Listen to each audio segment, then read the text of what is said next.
यार मैं तो नशा में हूँ तो ले जाऊँ। जा जा, तू तो नशे में, मुझे बीवी ने तंग किया।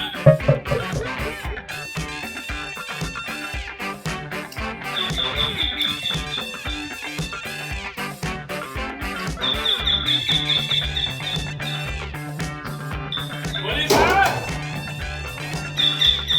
मौलवी साहब, मौलवी साहब,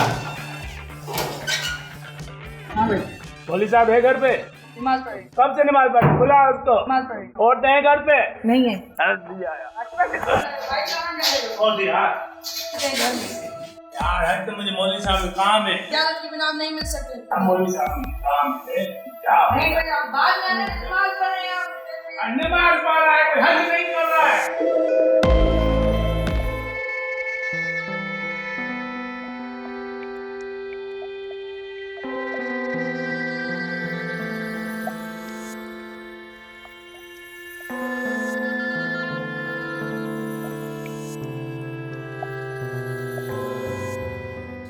अस्सलाम वालेकुम मौलवी साहब।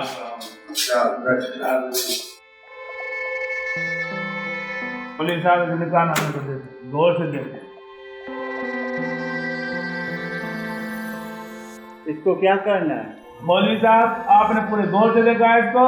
हाँ बाबा, मैंने इसको पूरे गौर से देखा है। मौलवी साहब एक बार फिर से देखें। हाँ बाबा, मैंने इसको बड़ी गौर से देखा है, इसमें कोई गलती नहीं है। मौलवी साहब इसमें एक्सपायर डेट कहाँ है?